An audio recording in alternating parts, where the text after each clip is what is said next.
Markus 13 ayat 1 sampai 2. Ketika Yesus keluar dari bait Allah, seorang muridnya berkata kepadanya, "Guru, lihatlah betapa besarnya batu-batu itu dan betapa megahnya gedung-gedung itu."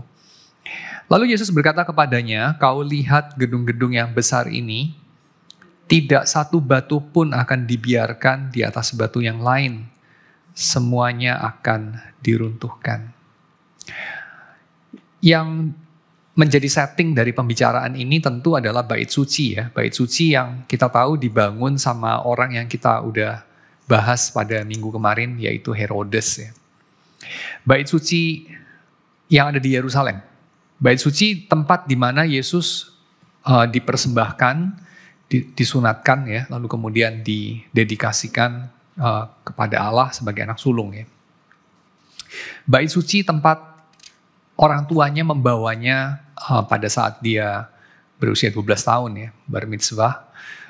Bait suci tempat mereka tiap-tiap tahun mempersembahkan korban Paskah ya, merayakan hari-hari besar Yahudi yang lain.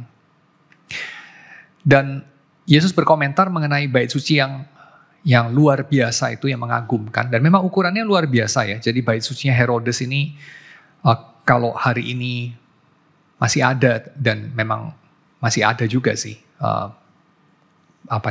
landasannya dan sebagian dari temboknya, sehingga kita bisa mengira-ngira ukurannya ya, tapi kita nggak tahu bentuk aslinya ketika masih utuh seperti apa secara eksak ya, kita nggak tahu. Tapi orang bisa mengira-ngira dari ukuran landasannya, dari sisa-sisa batu-batu yang tersisa ya, yang sekarang jadi namanya tembok ratapan itu.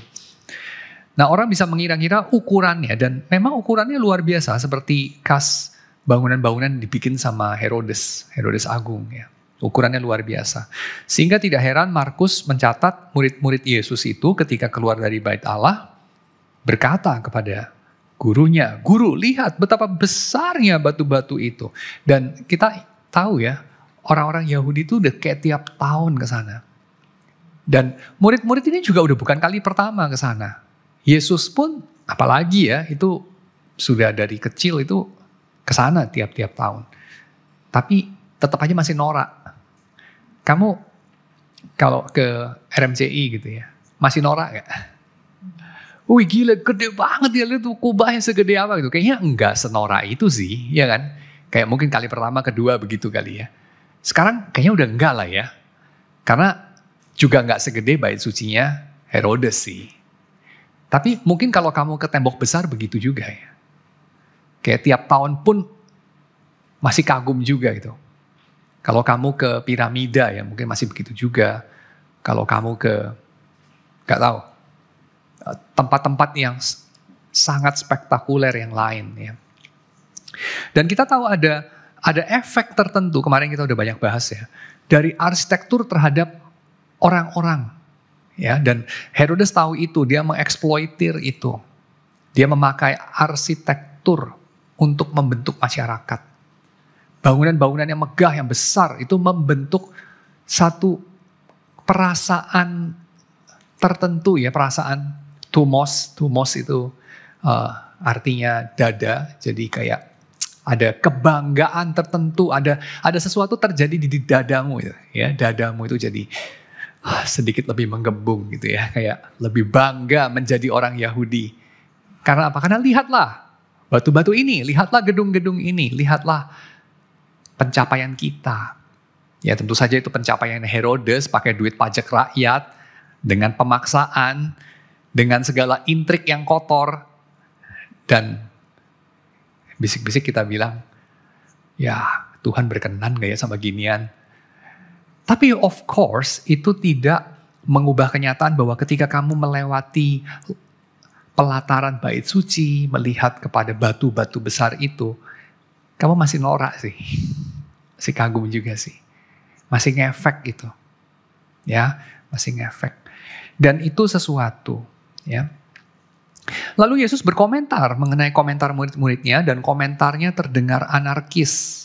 Dia mengatakan, "Kau lihat gedung-gedung yang besar ini, tidak satu batu pun akan dibiarkan di atas batu yang lain."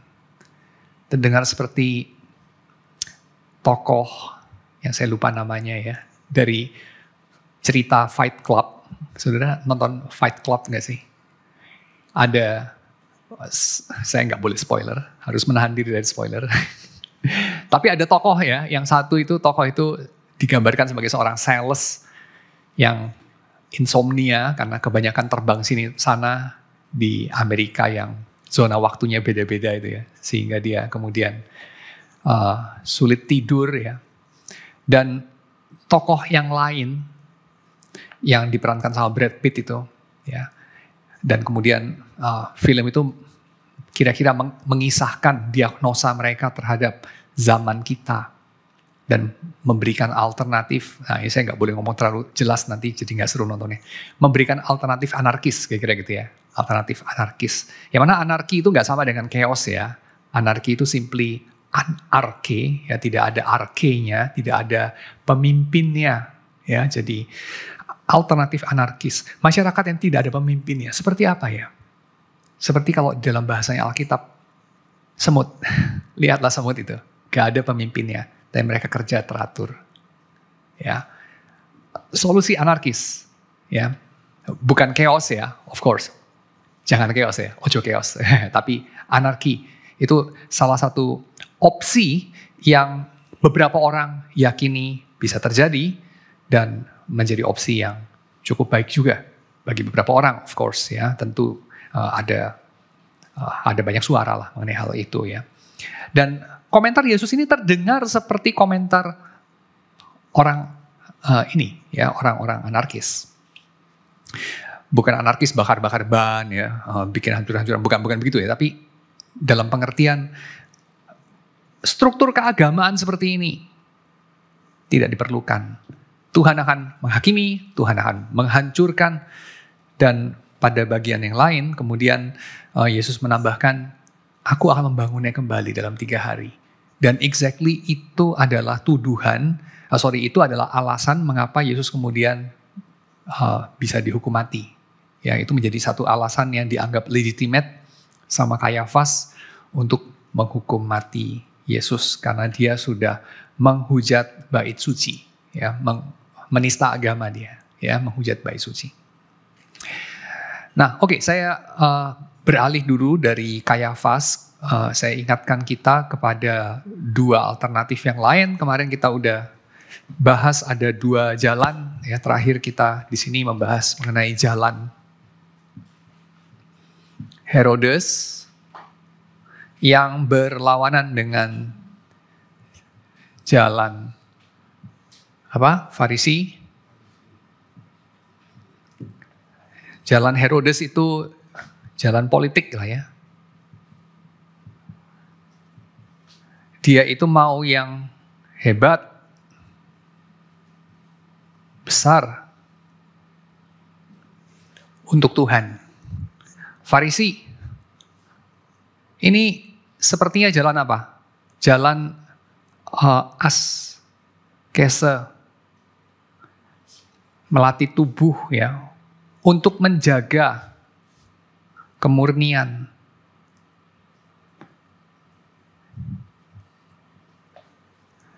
Yang menjadi musuh dari Herodes tentu kegagalan, kecil, stagnasi, tidak dikagumi, dihina, ya, itu musuh dari Herodes.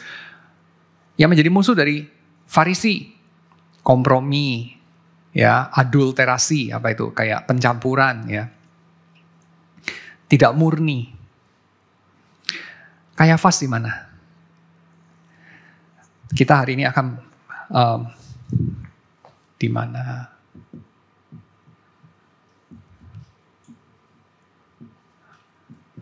Kayafas, di manakah engkau? Ya kira gitu ya. Nah, ini yang hari ini kita akan bahas. Nah, Herodes itu muncul di awal kisah Yesus. Kayafas itu muncul di akhir kisah Yesus. Jadi kalau Herodes agung itu muncul pada saat kelahiran Yesus, maka Kayafas itu muncul pada jam-jam terakhir Yesus. Baik Herodes maupun Kayafas, dua-duanya itu top dog, ya. pemimpin, orang besar, orang hebat, orang yang top dog, ya, yang paling atas. Dalam dunia masing-masing. Keduanya sama-sama bukan Romawi, ya, jadi Herodes itu ya bukan Romawi. Kayafas juga bukan Romawi. Keduanya somehow mewakili Israel, ya. Keduanya jelas melawan Yesus, baik Herodes maupun Kayafas. Dan mereka beroperasi dalam dua dunia yang berbeda. Siapakah Kayafas? Kayafas ini menantu dari Hanas. Hanas sendiri berkuasa selama 10 tahun menjadi imam besar, dan Kayafas lebih lama lagi, ya, belasan tahun. Keduanya berasal dari golongan Saduki. Kayafas sendiri memulai karirnya sebagai orang Farisi, tapi kemudian hari karena ambisinya yang kelewat besar, dianggap dia sudah tidak semurni dulu karena kompromi, lalu kemudian dia beralih menjadi seorang Saduki. Ya. Dan orang Saduki itu berbeda dari Farisi. Kalau Farisi itu sepertinya itu tidak terlalu mau untuk dihormati, menjadi kaya, hidup yang nyaman, sepertinya begitu ya. Farisi itu lebih asketis sepertinya. Farisi itu biasanya berasal dari golongan orang-orang yang biasa, ya, bukan golongan ningrat. Ini orang-orang yang tidak punya duit terlalu banyak, ya, bukan golongan atas Farisi. Tapi Saduki berbeda. Saduki ini berasal dari golongan elit. Ini aristokrat ini. Aristokrat rohani. Ya. Arkeologi yang dilakukan di Palestina tahun 1971 sampai 1972, ya, penggalian-penggalian itu menemukan rumah-rumah besar yang kira-kira berasal dari zaman Yesus. Rumah-rumah besar itu lengkap dengan kolam-kolam, sumur-sumur, pemandian, ya. Dan beberapa orang meyakini bahwa itu rumahnya Kayafas sendiri, ya. Kalau bukan Kayafas, siapa lagi yang bisa afford rumah seperti itu? Rumah-rumah itu, kalau saudara menyelidiki hasil-hasil penelitian ini, ya, rumah-rumah itu dilengkapi bukan hanya dengan tempat-tempat pemandian untuk menyucikan diri mereka secara ritus keagamaan, ya, tapi juga dengan jembatan-jembatan tinggi. Jadi ada kayak jalan layangnya, cuman jalan layangnya nggak untuk mobil lah, ya, kan zaman dulu.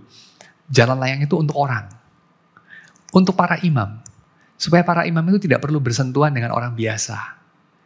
Jalur-jalur khusus untuk orang-orang penting, supaya mereka tidak bersentuhan dengan orang-orang kurang penting. Mungkin supaya lebih cepat bergeraknya, karena mereka punya waktu sangat berharga. Supaya tidak ada terlalu banyak orang ngajak selfie, kira-kira gitu, ya. Jadi mereka lewatin jembatan-jembatan dan jalan-jalan layang itu. Benar-benar jalan layang, jadi jalannya itu raise up ada di atas, jadi rakyat ada di bawah, mereka jalan di atas. Ya. Itulah hidup Kayafas. Hidup seorang pemimpin agama yang mewah dan so powerful. Ya, Kayafas itu punya banyak bodyguard, ya, dan tidak secara literal untouchable gitu, ya. Kamu mau sentuh Kayafas itu ya nggak bisa. Ya. Dan bagaimana dia bisa mencapai itu? Saya kira kita bisa lihat di dalam fenomena-fenomena yang terjadi di dalam agama-agama lain juga, ya. Kalau kita melihat golongan imam ini kan nggak cuma terdapat di dalam masyarakat Yahudi. Golongan imam ini kan terdapat dalam berbagai agama, ya. Agama penyembahan dewa Ra di Mesir ada imamnya, agama Aztek, Inka, ya, Maya, Mesopotamia, you name it, Babilonia. Mereka itu masing-masing punya golongan imam. Biasanya golongan imam ini turun-temurun. Jadi kalau bapaknya imam, ya anaknya imam, ya cucunya imam, ya, dan seterusnya. Biasanya itu diturunkan secara darah. Maka itu sebabnya imam itu kebanyakan ya menikah. Ya, agak jarang imam itu tidak menikah. Karena kalau imam tidak menikah nanti yang meneruskan pekerjaan papa siapa? Ya, nggak ada, ya. Jadi imam itu ya harus menikah biasanya, ya, berkeluarga, ya. Dan mengapa imam itu bisa menjadi kelompok orang yang begitu powerful ya? Jawabannya cukup sederhana ya, karena the core of our being as men and women is the image of God. Ya. Kalau kita pakai cara pandang orang-orang Yahudi dan Kristen ya. Manusia itu yang paling inti itu ya bukan bahwa dia itu misalnya apa ya, bisa mikir yang pintar-pintar atau dia itu nggak tahu. Lebih kuat dari hewan ya, kayaknya enggak sih ya. Kita kalah lah, sama anjing aja kalah gitu kayaknya berantemnya. 1 lawan 1 tangan kosong.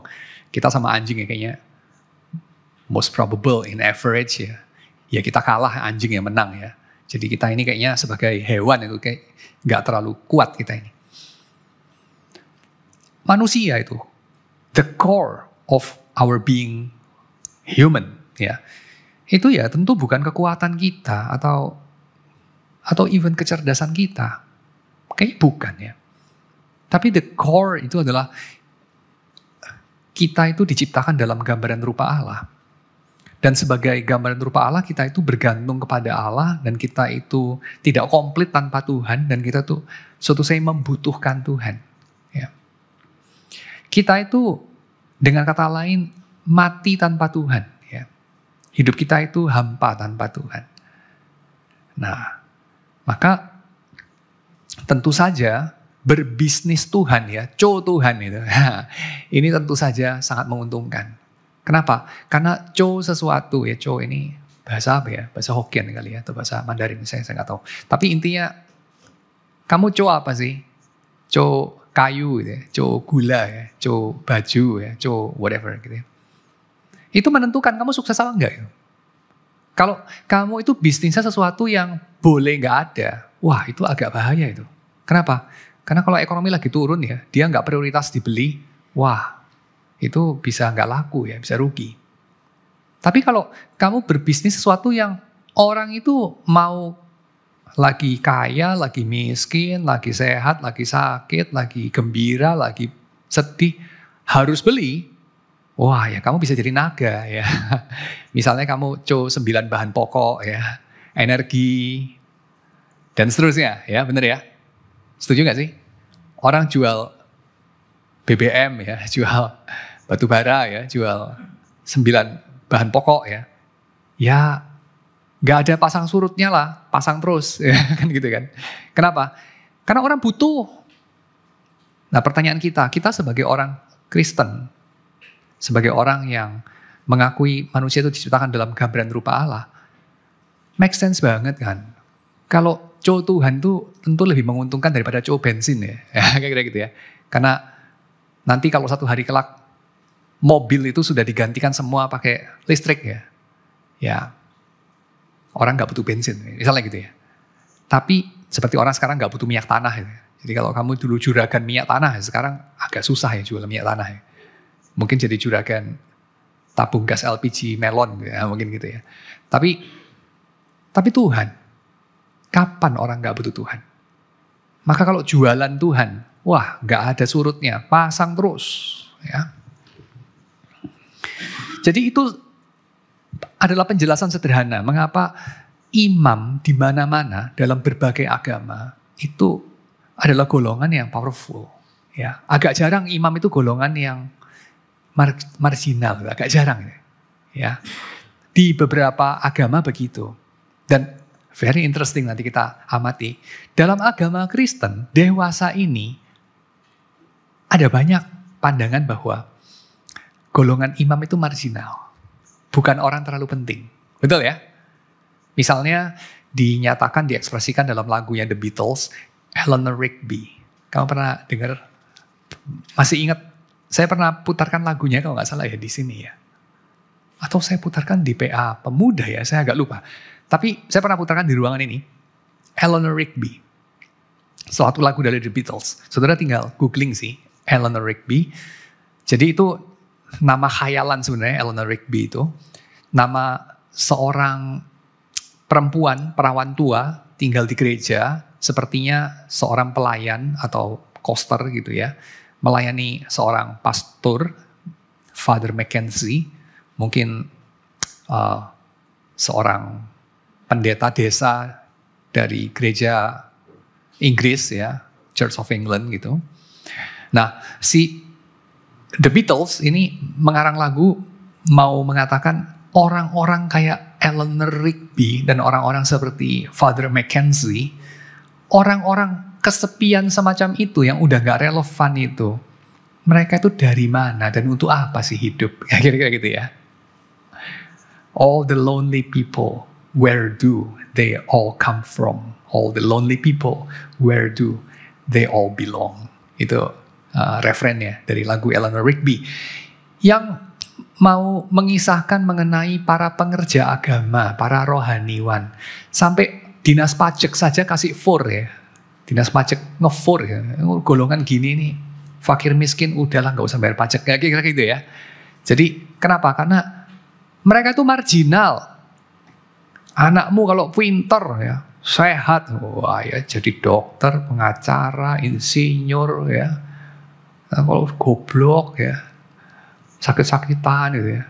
Udah sekolah apa aja gagal, sekolah pendeta aja sudah. Kira-kira gitulah ya. Pokoknya bisa ada makan ya, kira-kira gitu. Marginal. Ya, marginal dalam beberapa masyarakat.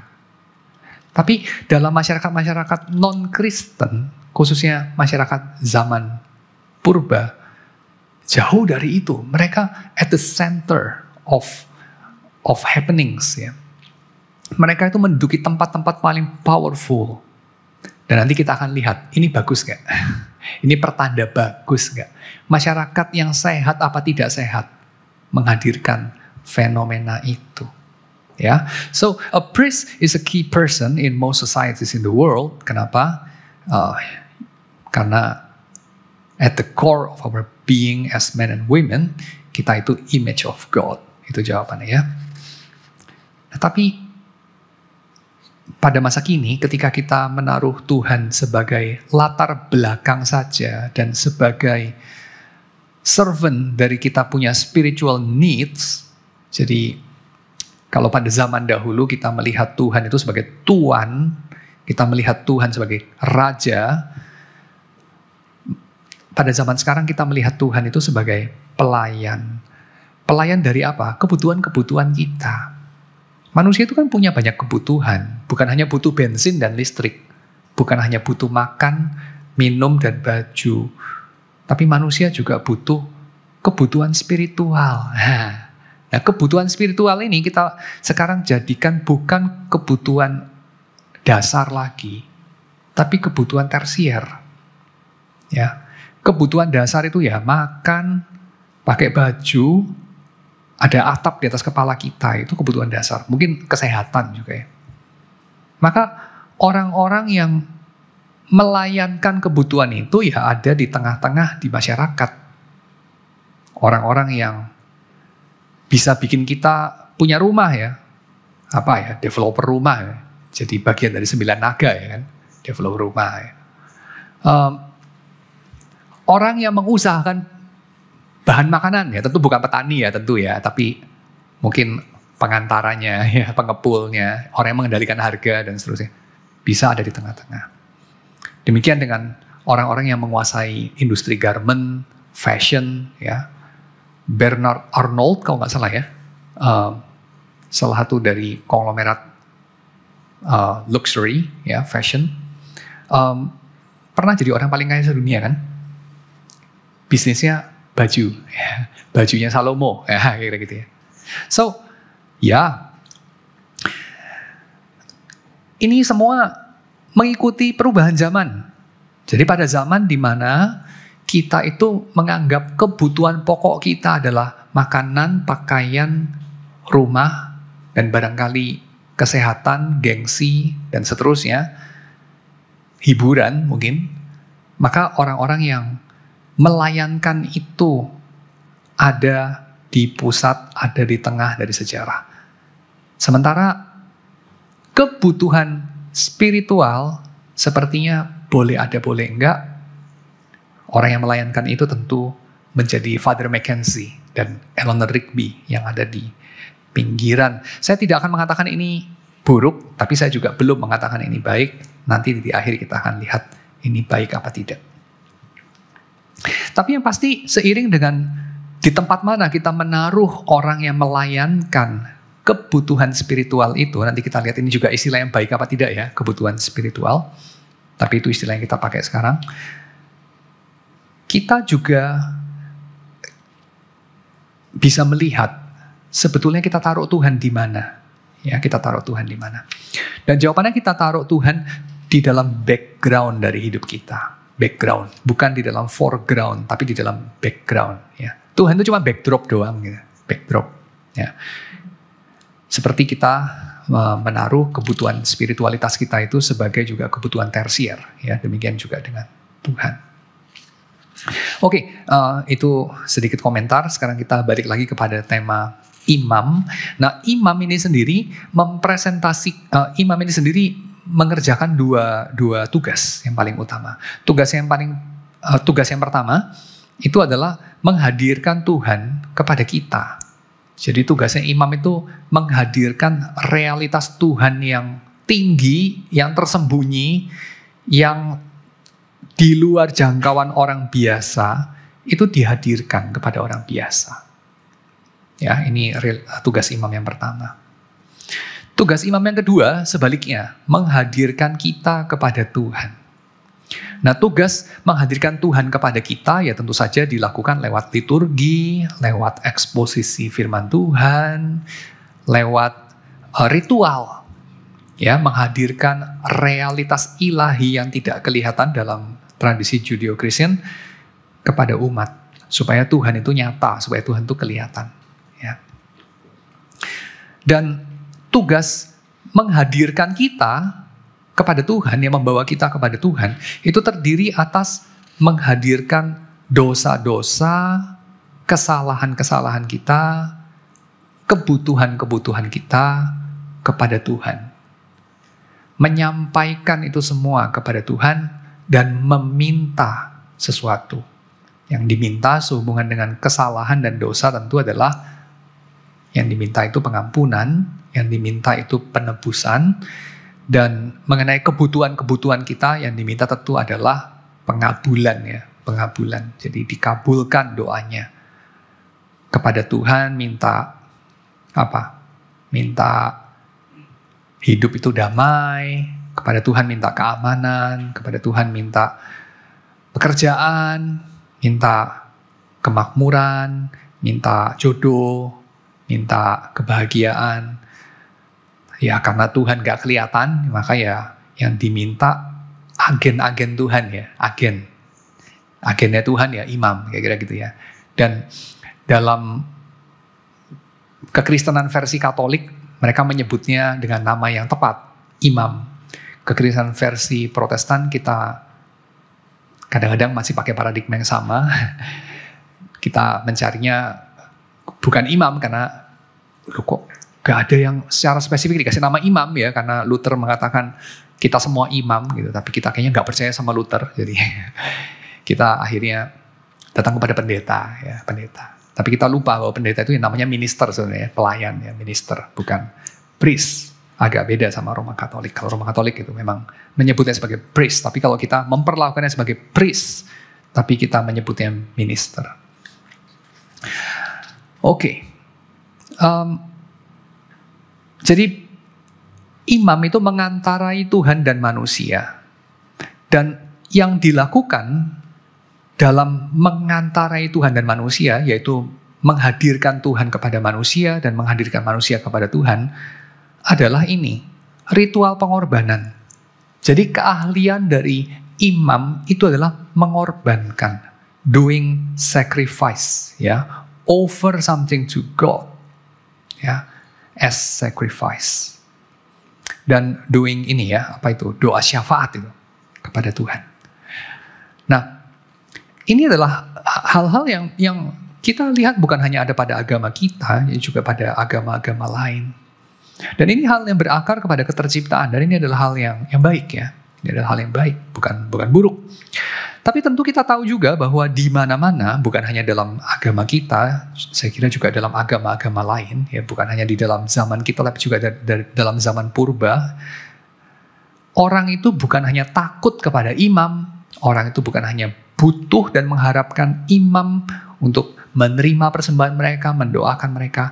Tapi di mana-mana dari zaman dulu sampai zaman sekarang, orang itu juga muak kepada imam. Muak. Menggosipkan imam. Soalnya imam di zaman dahulu maupun di zaman sekarang bukan hanya melakukan tugasnya dengan baik, tapi juga melakukan tugasnya dengan buruk. Mereka menyalahgunakan jabatan mereka. Ya, samalah seperti pejabat-pejabat yang lain ya. Pejabat hukum, pejabat ekonomi, pejabat apapun ya. Mereka ada banyak yang baik, tapi ada banyak juga, mudah-mudahan tidak sebanyak yang baik, yang buruk ya, ada juga. Imam juga sama, ada banyak yang baik, tetapi yang banyak itu tidak disebutkan namanya satu persatu dalam Alkitab. Kita tidak menjumpai terlalu banyak nama imam yang menonjol, tapi kita menjumpai ada banyak nama imam yang menyalahgunakan jabatannya. Kita ingat misalnya Eli, ya, Imam Eli. Kita ingat misalnya Pasyur bin Immer pada zaman Yeremia yang menyulitkan hidup Yeremia. Kita ingat misalnya ya, bahkan Harun ketika mislead umat Israel, mengabulkan permintaan mereka, coba mengerti kebutuhan rohani mereka, lalu mengakomodirnya dengan menghadirkan Allah yang memimpin mereka keluar dari Mesir dan menghadirkan kendaraan Allah, yaitu patung lembu emas itu ya. Nah, imam yang tidak baik seringkali itu dicatat namanya dan lebih menonjol daripada imam yang baik ya. Dan imam yang tidak baik itu, tidak baiknya itu kenapa ya? Imam yang tidak baik itu menyalahgunakan jabatannya kenapa ya? Di dalam konteks Kayafas, ini terjadi karena dia ingin mengambil alih kendali. Dia ingin memanage Tuhan seperti manajer artis memanage artis. Tentu kita tahu artis itu yang dicari sama penggemar. Artis itu yang menjadi mesin penghasil uang. Artis itu yang seperti raja dan Tuhannya. Tetapi manajer artis itu menentukan. Ya, jadi imam itu ingin mengambil alih kendali seperti manajer artis memanage artis. Mereka ingin mengendalikan worship experience. Mereka tahu ya roh Tuhan yang tidak bisa disetir, nggak bisa dipaksa. Tapi mereka bisa mengkondisikan. Jadi mereka kepingin sedapat mungkin controlling worship experience. Dan melaluinya imam-imam ini sebetulnya memperbesar pengaruhnya, memperbesar kuasanya, dan membelokkan semua aktivitas itu demi kepentingan pribadinya. Jadi the fall of priestly role itu terjadi ketika si priest itu, si imam itu menjadi self-serving priest. Ya, bukan God-serving atau other-serving priest, tapi self-serving priest.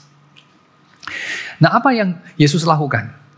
Di zaman Yesus ada begitu banyak ya imam yang seperti itu. Ya, kita tahu sendiri di antaranya yang paling terkenal ya Kayafas dan juga bapak mertuanya Anas. Ya. Apa yang Yesus lakukan di tengah suasana seperti itu? Kita melihat di sini sana ada jendela ya untuk mengetahui Yesus bersikap seperti apa. Di antaranya ya seperti Markus 13 ayat 1 sampai 2 tadi yang kita baca. Tapi apa sih yang Yesus lakukan selain itu ya?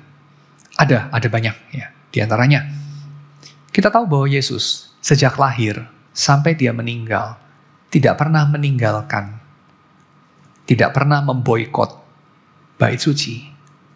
Ya. Yesus itu tidak berusaha menghancurkan struktur ritual ibadah, struktur birokrasi keagamaan yang mati, yang self-serving, yang rusak, yang membusuk pada zamannya. Yesus dengan kata lain itu tidak seperti para pejuang dalam revolusi Perancis yang meneriakkan tidak kepada Tuhan dan tidak kepada bishop. Voltaire misalnya. Voltaire terkenal dengan mengatakan damai baru akan datang kalau raja terakhir mati dicekik dengan usus dari bishop yang terakhir. Dan ya of course sekarang itu kita sudah melihatnya terjadi di Prancis. Ya. Maksudnya gak ada raja lagi, gak ada kuasa agama sudah sangat marginal. Ya. Jadi tidak ada raja, tidak ada bishop, kira-kira begitu ya. Ya bukan berarti gak ada bishop ya, ada bishop juga ya. Cuma maksudnya sudah sangat berkurang pengaruhnya. Tidak seperti pada zaman Louis ke-16. Nah Yesus tidak melakukan itu. Ya, Yesus itu bukan pejuang revolusi Prancis, bukan satiris revolusi Prancis. Apa yang Yesus lakukan? Yesus menggenapi peran imam. Dia bukan menghancurkan struktur atau jenis manusia yang namanya imam, ya, tapi dia menggenapinya. Dan selaras dengan itu, tadi saya sudah singgung Martin Luther, dia juga bukan menghancurkan peran imam ketika dia melihat para imam pada zamannya, dan dia sendiri juga imam ya, menyeleweng dan banyak melakukan kejahatan, mengalami pembusukan itu struktur keimaman. Luther tidak menyerukan penghancuran atau pemboikotan dari peran imam ya. Luther malah mendemokratisasinya. Jadi memperluasnya, bukan demolition tapi democratization dari priesthood ya. Itu yang dilakukan Luther, priesthood of all believers. Jadi semua orang percaya itu adalah imam. Dengan kata lain, kita tidak perlu mencari seorang imam yang terdekat di kota kita, di wilayah kita untuk kita bisa menyampaikan permohonan kita kepada Tuhan. Tapi kita bisa menyampaikannya satu sama lain. Nah ini menarik ya, yang dilakukan Luther ini bukan berakibat kepada saya jadi imam buat saya sendiri, tapi saya jadi imam buat kamu, kamu jadi imam buat saya, kita jadi imam buat mereka, dan mereka jadi imam buat kita. Ya, itu yang terjadi. Jadi bukan kita mencukupi diri sendiri, kita menjadi self-serving lagi, self-sufficient. Saya, Tuhan cukup, ya, karena saya bisa mengantarai sendiri kebutuhan saya kepada Tuhan, bukan. Tapi saya bisa meminta kamu untuk mendoakan saya. Saya bisa mengaku dosa kepada kamu. Seperti kamu bisa mengaku dosa kepada dia, dia bisa mengaku dosa kepada saya, kamu bisa mengaku dosa kepada saya. Dan seterusnya. Kamu bisa menghadirkan realitas Tuhan kepada saya bisa menghadirkan realitas Tuhan kepada kamu, kepada dia, kepada mereka. Demikian mendeklarasikan pengampunan Tuhan kepada kamu, kepada dia, kepada mereka. Because you are my priest, and I am yours, and we are their priests, and they are ours. Ya. Itulah demokratisasi dari keimaman. Dan tentu kita tahu bahwa ini bisa terjadi karena Yesus sudah menggenapi dan bukan menghancurkan peranan imam di tengah segala korupsi dan kerusakan dari peranan ini. Sedikit catatan pinggir ya, kenapa ya urusan mempresentasikan Tuhan kepada umat dan mempresentasikan umat kepada Tuhan ini menjadi sebegitu rumit dan detail dan birokratis ya. Kenapa nggak bisa di streamline aja, dicukur pakai pisau cukur Occam ya, ini istilah Occam's razor itu nominalisme. Occam, William of Occam itu seorang biarawan dari abad pertengahan, seorang schoolman, jadi seorang scholar. Occam itu terkenal dengan satu semboyan yang disebut sebagai Occam's razor, adalah kalau kita bisa bikin lebih simple, jangan bikin lebih rumit. Kalau kita bisa bikin dengan entitas lebih sedikit, jangan bikin dengan entitas yang lebih banyak. Kira-kira gitu ya. Jangan melipat gandakan faktor-faktor lebih banyak daripada yang diperlukan. Dan prinsip reduktif itu menjadi prinsip yang sangat penting di dalam logika, dan saya kira pada zaman kita mengadopsi dengan sepenuh hati hal ini, ya. Dan kalau kita bandingkan ini, ya, dengan apa yang dilakukan di kemah pertemuan, apa yang dilakukan para imam di bait suci pada zaman Yesus, kita kemudian menjadi muak juga, bukan hanya dengan korupsi dari para imam, tapi dengan kompleksitas dan kerumitan dari upacara pengorbanan yang terjadi di bait suci. Dengan kata lain, kita menjadi sulit mengerti, tapi barangkali sedikit memaklumi juga, ya.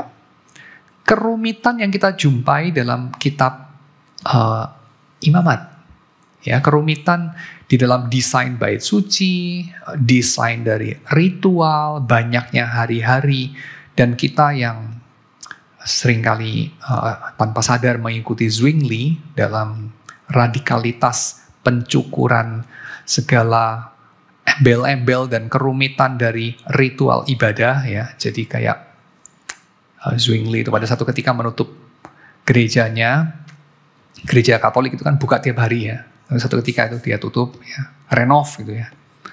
Lalu ketika waktu itu dibuka itu, ya, renovnya selesai, umat masuk, ekspektasinya, wah, gereja kita jadi lebih glorious, ya, lebih ada mungkin patung baru apa gitu, ya, dia impor dari Italia atau apapun, ditaruh di sana, ukir-ukirannya ditambah, loh enggak, semuanya hilang.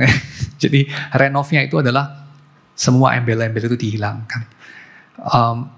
Penggenapan atau penerapan dari pisau cukur Occam di dalam tempat ibadah.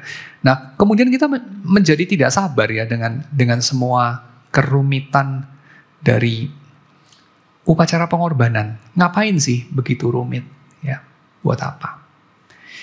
Kita fokus, bukan fokus, ya, kita condong kepada minimalisme dalam ritual, dalam liturgi, di dalam segala urusan antara kita sama Tuhan. Segala kerumitan itu seperti menghalangi kita dengan Tuhan. Yang simpel-simpel aja. Tetapi masalahnya adalah kita tidak bisa mengatakan bahwa seluruh aturan perjanjian lama yang kita sekarang kasih label aturan ibadah itu, ya, hukum ibadah, sebagai sesuatu yang tidak baik. Tapi kita juga pada sisi yang lain tidak bisa mengatakan mereka sederhana. Oh, mereka rumit, gendut, complicated. Tapi kita tidak bisa bilang sebagai sesuatu yang buruk. Kita hanya bisa mengatakan itu menjadi sesuatu yang membusuk, yang menjadi buruk, bisa. Tapi sebagai buruk, tidak. Karena dengan demikian kita mengatakan Tuhan memerintahkan sesuatu yang buruk. Kan Tuhan tidak memerintahkan sesuatu yang buruk.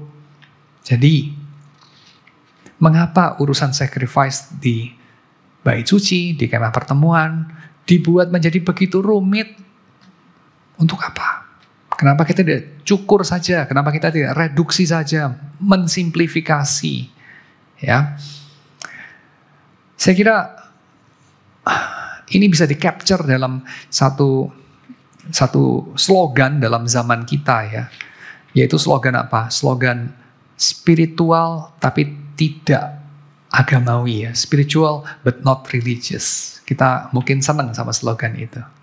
Slogan yang mungkin cocok banget, ya, sama spiritualitas dari orang-orang Quaker, ya. Quaker itu embodiment dari minimalisme dalam ibadah.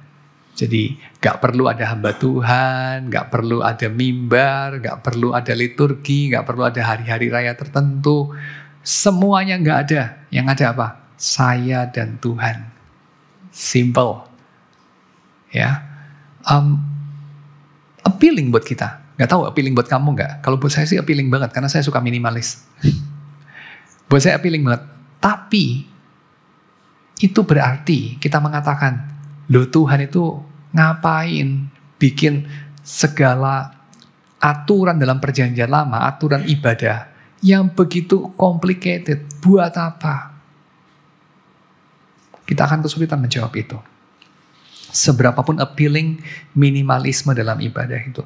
Dan kira-kira yang menjadi petunjuk ke sana ya adalah ini.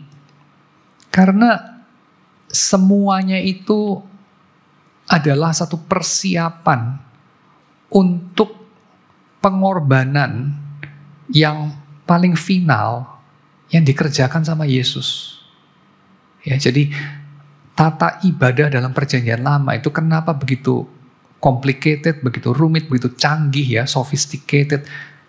Karena apa yang ingin dicapai pada akhirnya itu sangat berharga.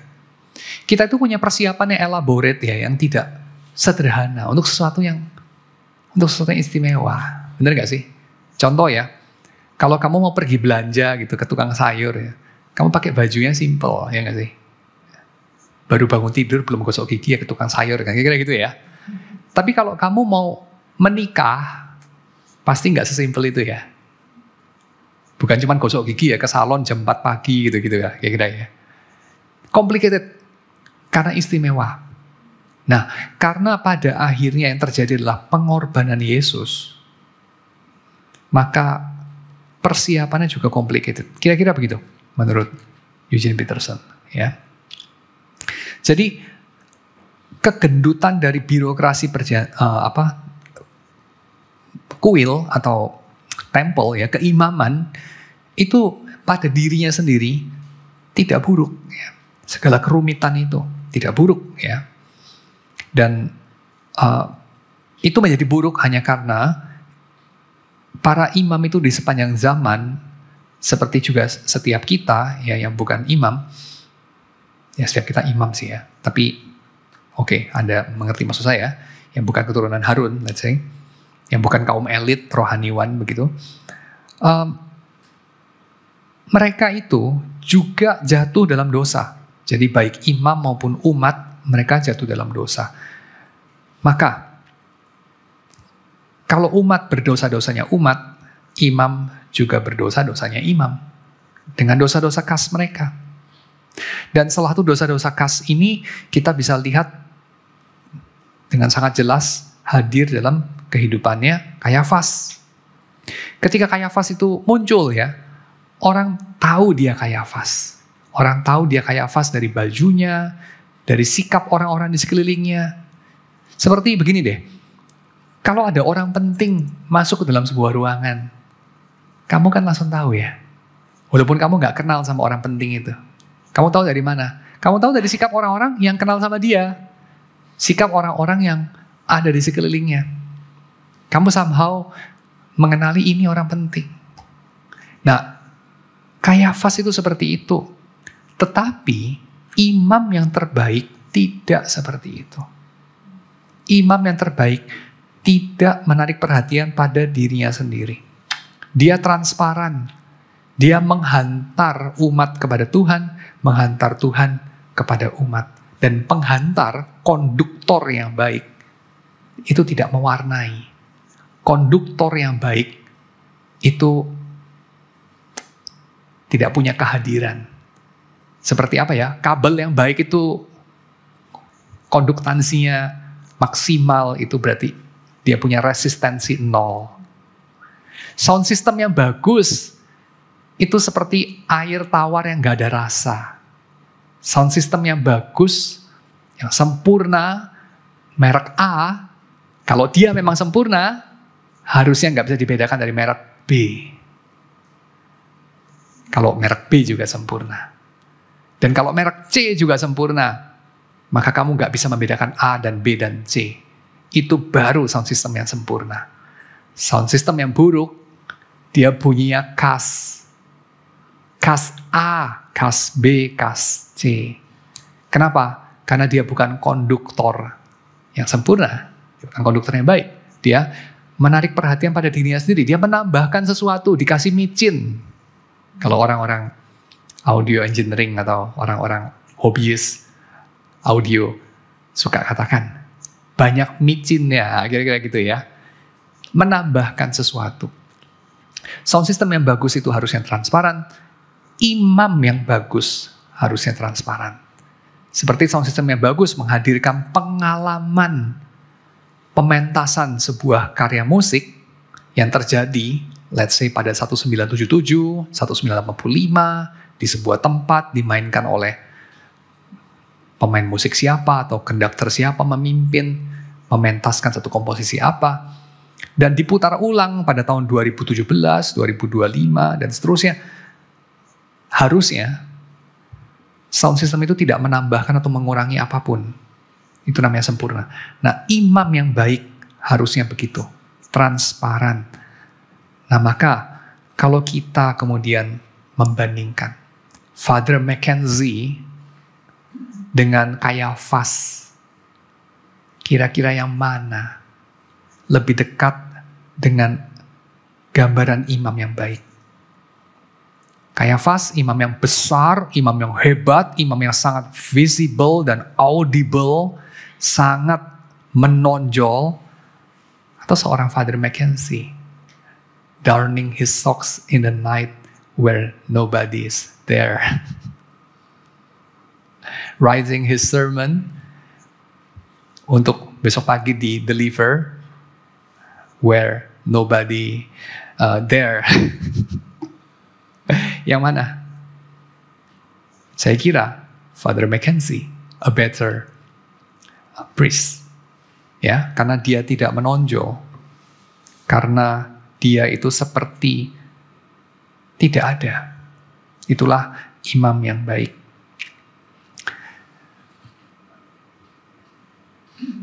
Tapi imam pada zaman Kayafas tidak seperti itu. Pada zaman Kayafas tidak ada Raja Israel dalam pengertian seperti Salomo, ya. Tentu Herodes mengaku sebagai Raja Israel, tapi dia Raja boneka dari Romawi, dapat dikatakan begitu. Sehingga sosok imam ini menjadi sosok yang paling penting sepertinya di dalam komunitas orang-orang Yahudi dan menjadi penanda dari identitas Yahudi. Identitas Yahudi sepertinya tidak terlalu bisa diharapkan dari sosok raja, tapi sosok imam. Tetapi jabatan imam ini menjadi sebuah jabatan yang karena menghasilkan begitu banyak, menjadi sebuah jabatan yang diperebutkan. Dan seperti segala hal yang diperebutkan yang lain, maka jabatan imam ini kemudian diberikan kepada mereka yang bisa membeli dengan harga paling mahal melalui lelang, ya. Jason misalnya 147 sebelum Masehi melelang jabatan imam. Matatias dan kelima anak laki-lakinya yang menjadi pejuang kemerdekaan dari Israel, ya, tidak lepas juga dari praktik-praktik seperti itu. Keluarga Makabe itu menyatukan fungsi imam dengan raja menjadi satu unit. Misalnya Hyrcanus yang mengawali karirnya sebagai orang Farisi dan kemudian menjadi orang Saduki later on, ya. Saduki itu sendiri dari kata Zadok, ya. Jadi kamu mungkin masih ingat dia juga imam, ya, Imam Zadok. Lalu kemudian keturunannya menjadi kelompok Zadok, ya, barisan Imam Zadok, Saduki. Kemungkinan besar berasal dari kata itu, ya. Zadok itu imam yang menabiskan Salomo, ya. Nah, orang-orang Saduki adalah orang-orang yang seperti ini. Orang-orang yang sebetulnya nggak terlalu peduli amat sih sama urusan agama, urusan menghantarkan Tuhan kepada umat atau menghantarkan umat kepada Tuhan. Karena mereka melihat kesempatan melalui bisnis itu, show Tuhan itu, mereka mendapatkan kekuasaan. Mereka lebih peduli kepada kekuasaan. Orang-orang Saduki bisa dikatakan sudah sepenuhnya Helenis, ya. Jadi kalau kita tahu orang Farisi itu sangat melawan Helenisme, usaha meyunanikan tanah Palestina, maka orang Saduki tidak peduli dengan itu. Mereka just get along aja, ya. Jadi mereka play along aja, mereka yang ngikutin aja, ya, Helenisasi itu. Mereka bahkan sudah menolak ajaran mengenai kebangkitan, ya. Orang mati, ya, of course tidak dibangkitkan karena orang-orang Yunani tidak bisa menelan itu dan mereka mengatakan, ya, sudah zaman gini kok masih percaya kepercayaan seperti itu.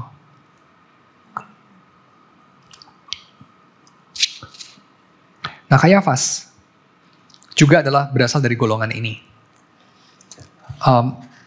Jabatan imam itu tidak memiliki nilai atau warna keagamaan, dapat dikatakan ya. Itu hanya menjadi simbol saja. Dia menjabat 18 tahun, sementara imam-imam lain rata-rata menjabat hanya 3 tahun saja. Kayafas adalah seorang pemimpin agama yang sangat piawai ya. Jadi dia memang top dog di sana. Dia sangat ahli dalam melakukan yang dia lakukan. Kalau kita bandingkan Yesus dengan Kayafas ya, apa yang kita bisa lihat? Dalam komentarnya, sepertinya Yesus ini seorang yang muak terhadap Kayafas ya. Sepertinya ini adalah seperti orang-orang yang muak terhadap liturgi dan segala fundraising dan jualan program dan proyek-proyek pembangunan gedung dan birokrasi gereja dan perdebatan teologi yang tidak habis-habisnya dari gereja. Sepertinya Yesus ini mewakili mereka yang spiritual tapi tidak agamawi. Ya. Orang-orang yang tidak ingin memenjarakan roh, orang-orang yang ingin untuk mengikut Tuhan secara murni. Mereka ini mengkultivasi kesadaran yang tinggi, mengkultivasi rasa keindahan, mengkultivasi koneksi yang mendalam antar manusia. Perjalanan yang mengarah ke dalam batin kita. Dan agama memang seringkali memuakkan karena menjadi topeng yang sempurna dari dosa-dosa yang berkembang biak di bawah papan-papan gereja, ya, dosa keserakahan, dosa kearogansi, dosa hawa nafsu, dosa yang lain-lain. Seringkali berkembang biak dengan apa itu? Dengan banyak ya di bawah perlindungan birokrasi gereja atau struktur keagamaan. Sehingga tidak heran banyak orang yang mengatakan, aku sih mencintai Yesus, ya aku nggak ada masalah dengan Yesus. Tapi orang-orang di gereja dan kegerejaan ya, churchianity itu yang menjadi masalah bagi aku. Jadi Yesus sih nggak masalah, tapi gereja itu yang menjadi masalah. Mereka seringkali mendengar juga ya kritik yang dilontarkan kepada mereka. Kamu itu tidak bisa membenci gereja. Karena apa? Karena gereja itu tubuh Tuhan. Membenci yang dicintai Yesus itu ya sama saja membenci Yesus yang mencintai gereja. Jadi ya kamu tidak bisa bersikap seperti itu. Ya. Tapi kritik yang seperti ini saya kira salah sasaran. Kenapa? Karena kritik seperti ini tidak address mengapa orang-orang itu, orang-orang tertentu muak kepada struktur keagamaan. Mengapa? Ya, itu tidak diadres. Tidak divalidasi juga ya keprihatinan mereka. Sehingga kritik atau counter kritik ini menjadi tidak berguna karena tidak memvalidasi problem yang menyebabkan munculnya sikap-sikap anti gereja itu, walaupun bukan anti Yesus ya. Dan saya kira dalam hal ini Merold Westphal benar juga ya. Merold Westphal menulis sebuah buku pada musim Lent. Dia menuliskan Suspicion and Faith. Subjudulnya adalah Religious Uses of Modern Atheism. Jadi ateisme modern itu punya kegunaan agamawi, ya kata Merold Westphal. Dan Westphal menggambarkan Yesus sebagai seorang kritikus agama. Jadi Yesus itu juga punya kemuakan tertentu terhadap keagamaan yang mati. Ya. Kita bisa melihat itu tadi dalam Markus pasal 13 ayat 1. Saya kira Westphal cukup beralasan mengatakan itu. Yesus menghakimi bait Allah. Tapi masalahnya Yesus itu tidak memboikotnya ya. Dan rasul-rasul juga tetap pergi ke bait suci, berdoa pada hari-hari yang dan jam-jam yang ditetapkan di bait suci. Jadi saya kira kita perlu juga melihat hal itu. Benar, Yesus itu mengkritik praktik keagamaan yang mati, tetapi Yesus tidak meninggalkannya. Ya. Jadi di mana kita harus menaruh praktik keagamaan yang sepertinya sudah mati ini? Nah, Peterson mengangkat gambaran yang diberikan sama Baron Friedrich von Hugel. Von Hugel itu menggambarkan kehidupan umat Tuhan itu seperti sebuah pohon. Kita tuh melihat kehidupan dari sebuah pohon itu dari daun-daunnya. Tapi daun-daun itu bisa menghijau ya, ada daun-daun itu didukung oleh sesuatu struktur yang lain. Dan struktur itu apa? Struktur itu dikatakan dalam sebuah pohon itu ya, ada batangnya, ada akarnya. Nah, akarnya itu ada di bawah tanah, jadi kita nggak bisa lihat. Akarnya di bawah tanah itu diumpamakan itu adalah work of the spirit. Ya, jadi pekerjaan roh ada di bawah tanah. Kita nggak bisa melihatnya dalam dirinya sendiri. Yang kita bisa lihat itu cuma daun-daunnya itu. Tapi juga ada yang lain. Nah, yang lain itu apa? Batangnya. Nah, dalam batangnya ini, kata von Hugel, itu ada kambium, getah-getah dari pohon itu, ya, ada xylem sama phloem, menjadi aliran dari kambium itu ya, saluran-saluran aliran itu, di dalam batang itu, yang dilindungi oleh sesuatu. Dilindungi oleh apa? Oleh kulit kayu. Apa itu kulit kayu? Kulit kayu itu adalah jaringan-jaringan yang sebagian sudah mati, yang melindungi batang pohon itu, melindungi xylem dan phloem yang mengalirkan getah-getah kehidupan itu, yang memungkinkan pekerjaan roh yang ada di bawah, yang tidak kelihatan itu, sampai kepada daun-daun yang di atas. So, kehidupan keagamaan, ritual keagamaan, hal-hal yang kita anggap mati itu, memang mati. Tetapi mereka itu melindungi, mereka itu menjadi struktur dari sesuatu yang hidup, yang mengalir di sela-selanya. Ya, jadi rituals, doctrines, authority, yang dalam hal ini hierarchy ya, church hierarchy, itu adalah dead bark dalam perumpamaan atau analogi yang dipakai sama von Hugel ini.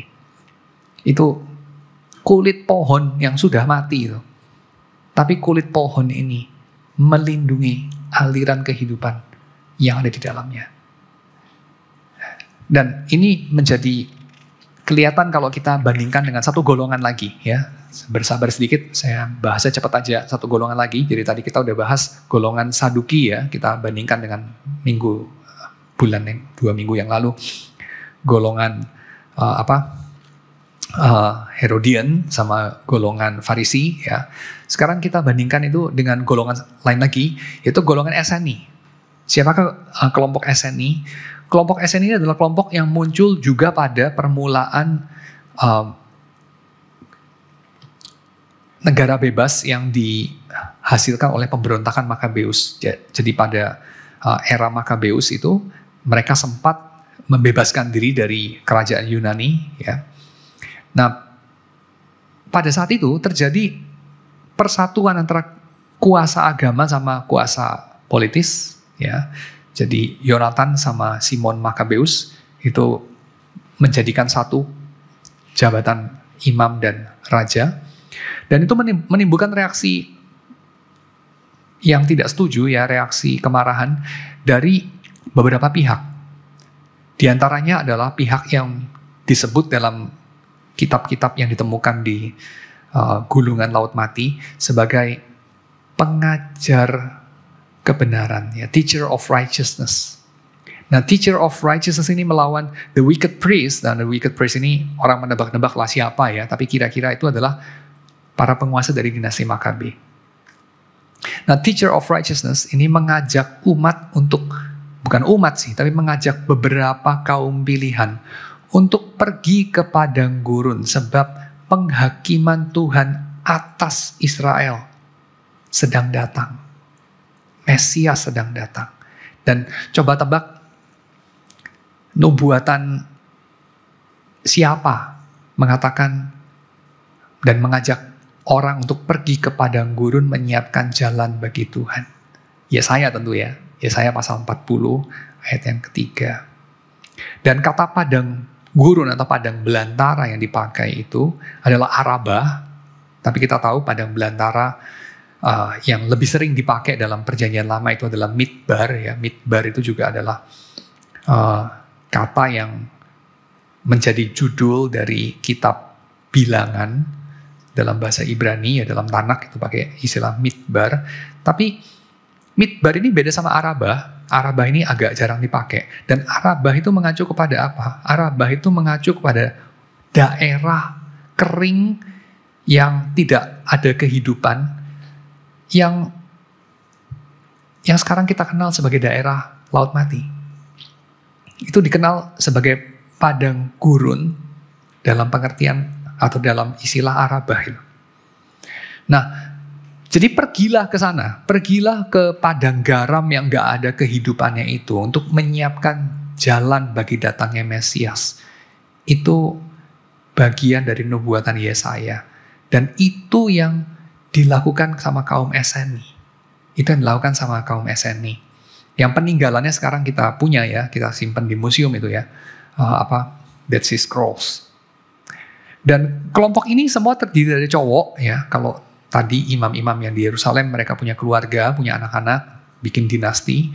Tapi kelompok SNI semuanya itu cowok. Dan mereka hidup selibat. Mereka militan karena mereka menyiapkan hari kedatangan Mesias. Dan menariknya, kelompok SNI ini punya kebiasaan memungut anak yatim piatu. Dan kalau kita baca Lukas pasal 1 ayat 80, deskripsi mengenai Yohanes Pembaptis, kita melihat adanya indikasi bahwa Yohanes Pembaptis barangkali adalah anak yatim piatu yang dipungut sama orang SNI. Karena orang tua dari Yohanes Pembaptis, Zakaria sama Elisabeth, sudah sangat tua ketika mendapatkan Yohanes Pembaptis sebagai anak ya. Maka kemungkinan mereka tidak bisa merawat Yohanes Pembaptis sampai tua ya. Kemungkinan Yohanes Pembaptis menjadi yatim piatu dan dipungut sama orang SNI itu. Dia tumbuh di padang belantara dan dia menyiapkan jalan bagi Mesias di sana. Itu sebabnya Yohanes Pembaptis sepertinya punya relasi yang gak bagus ya, yang penuh ketegangan dengan para imam. Ya, para imam orang-orang yang menjadi ahli Taurat ya, itu Yohanes Pembaptis menyebutnya sebagai keturunan ular beludak. Ya, kalau kita mau lihat rujukannya itu di dalam Matius pasal 3 ayat 7-12. Ada latar belakangnya. Karena kaum SNI memang anti kepada kehidupan dan kepemimpinan di Bait Suci. Mereka itu melihatnya sebagai ada di bawah penghakiman Tuhan. Ya, oke. Nah, sekarang saya simpulkan. Nah, Yesus itu apakah mengikuti jalan Kayafas? Tidak. Tapi apakah Yesus mengikuti jalan SNI? Tidak juga ya. Kalau orang tidak mengikuti jalan Kayafas ya, biasanya mereka either mengikuti jalan Farisi atau mengikuti jalan SNI. Tapi Yesus itu bergaul dengan orang-orang yang salah. Jadi Yesus itu bergaul dengan pemungut cukai, dengan orang-orang bukan Yahudi, duduk makan dengan mereka, dengan perempuan-perempuan yang dipertanyakan moralitasnya. Maka Yesus itu jelas tidak menempuh jalan orang Farisi. Tapi apakah Yesus menempuh jalan orang SNI? Tidak juga, sebab orang SNI tidak akan masuk ke bait Allah. Orang SNI begitu muak dengan birokrasi bait Allah, tetapi Yesus tidak seperti itu ya. Dia bahkan menyuruh Petrus untuk memberikan uang menjadi bea dari bait Allah. Ya. Dan apakah Yesus mengikuti jalan Kayafas? Tidak juga, karena Yesus bukan merekrut kaum elit yang berpengaruh, orang-orang berpotensi, orang-orang penting. Ya,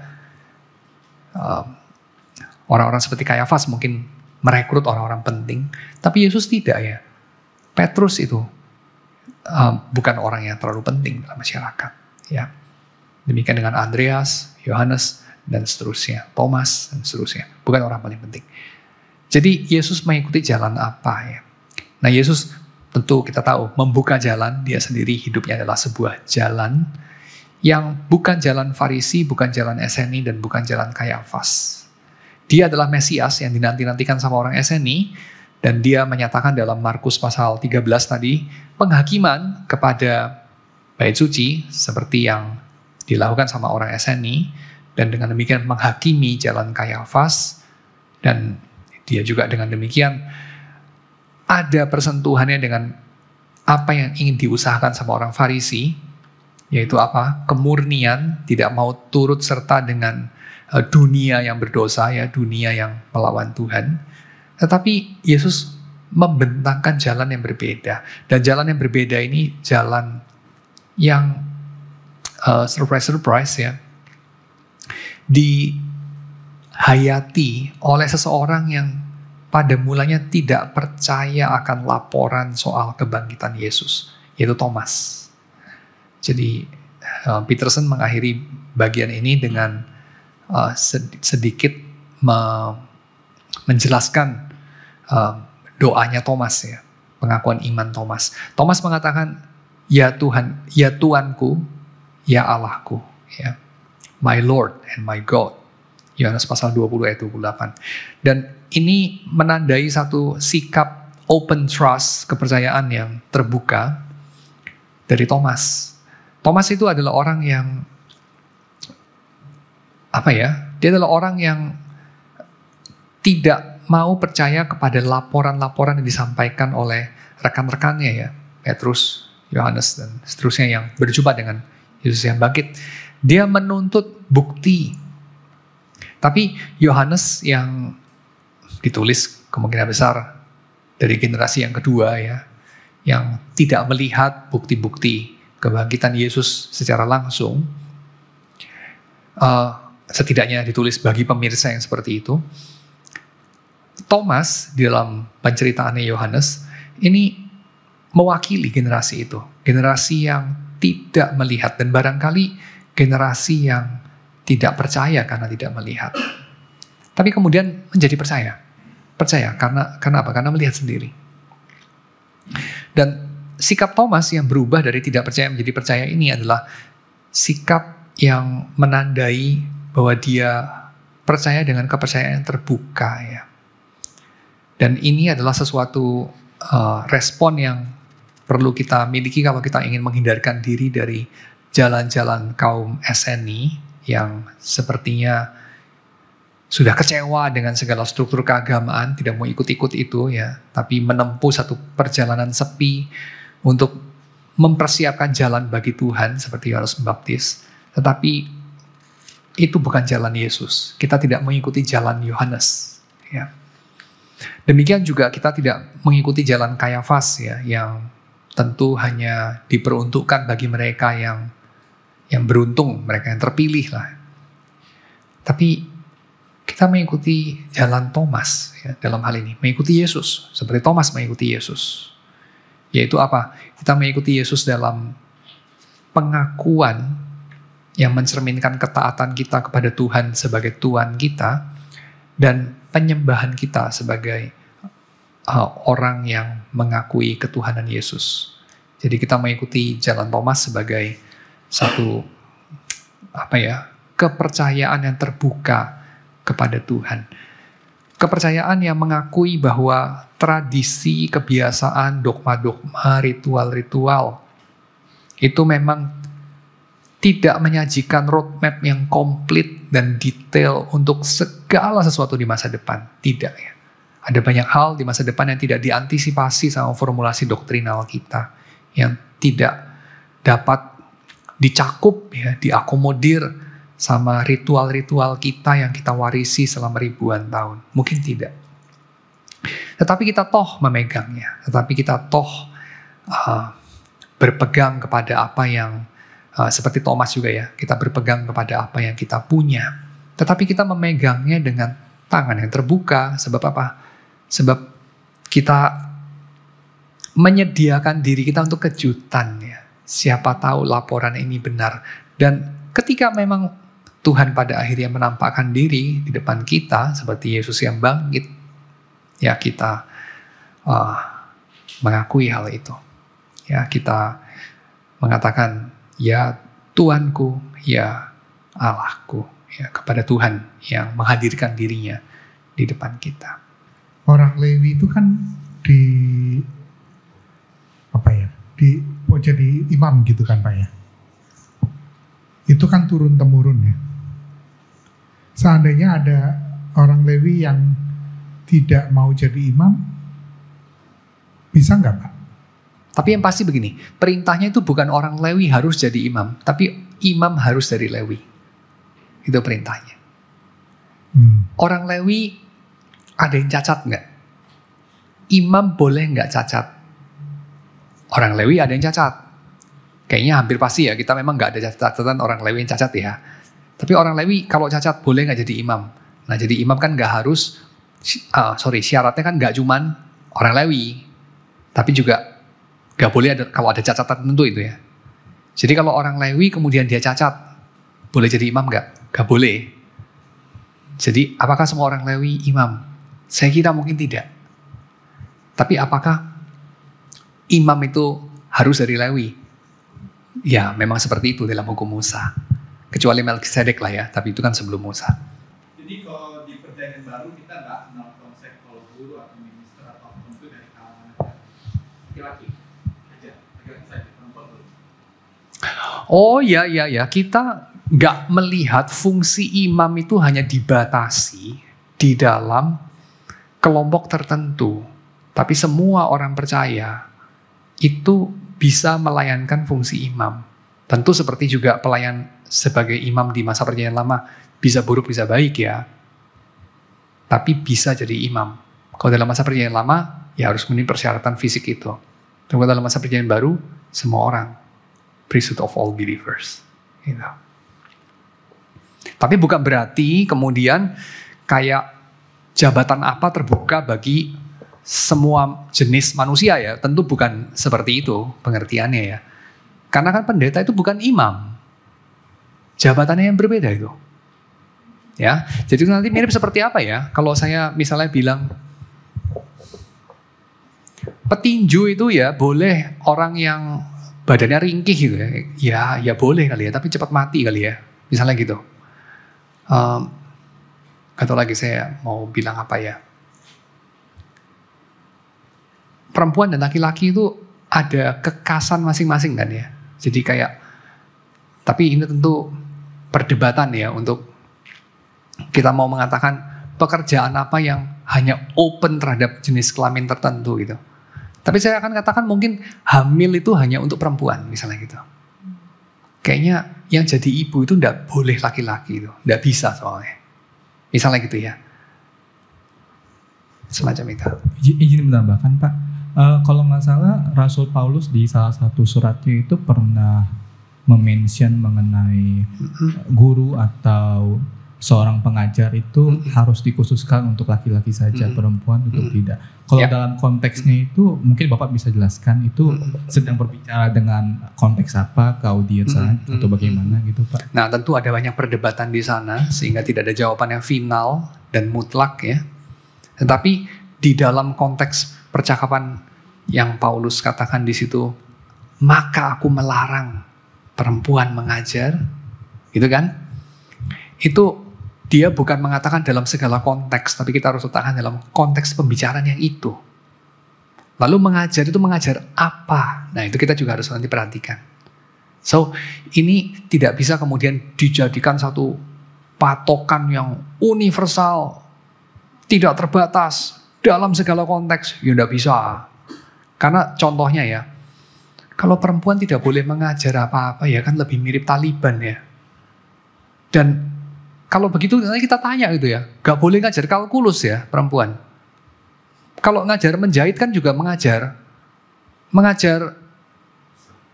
Alkitab kepada gak tahu dalam setting KTB OSG itu kan juga mengajar. Gak boleh ya. Perempuan menulis boleh enggak? Kan menulis kan juga mengajar. Penafsir kalau perempuan belajar teologi jadi gak boleh nulis itu. Atau hanya boleh nulis resep masakan gitu ya. Kan jadi kemana-mana ya. Jadi saya kira kita harus mensituasikan perkataan Paulus itu dalam konteks perdebatan dalam surat itu. Tapi tentu opsinya banyak di sini ya. Jadi saya nggak mengatakan inilah dia gitu ya, itu terlalu arogan. Karena ini semua masih open to discussion. Tapi kira-kira ya, saya tidak menganjurkan untuk memakai ayat itu yang kita asumsikan seolah-olah konteksnya universal untuk menjadi satu mantra universal, membungkam perempuan untuk mengajar dalam segala bentuk apapun dalam dunia ini. Itu kira-kira jawaban saya. Tuhan, kami bersyukur untuk apa yang Engkau sudah percayakan kepada kami. Kami bersyukur untuk apa yang Engkau sudah singkapkan kepada kami. Kami mohon agar Engkau terus menanamkan, mengakarkan, mempertumbuhkan firman-Mu di dalam komunitas kami, sehingga kami ini menjadi anak-anak-Mu yang boleh semakin bersyukur kepadamu dan juga semakin menjadi ucapan syukur bagi orang lain, dan juga semakin boleh menghayati dengan benar apa makna dari datangnya kerajaan-Mu dalam Yesus, apa makna dan arah dari jalan yang Kau bentangkan yang dibuka oleh Yesus sendiri bagi masa depan umat-Mu. Terima kasih ya Tuhan, di dalam nama Yesus kami berdoa. Amin.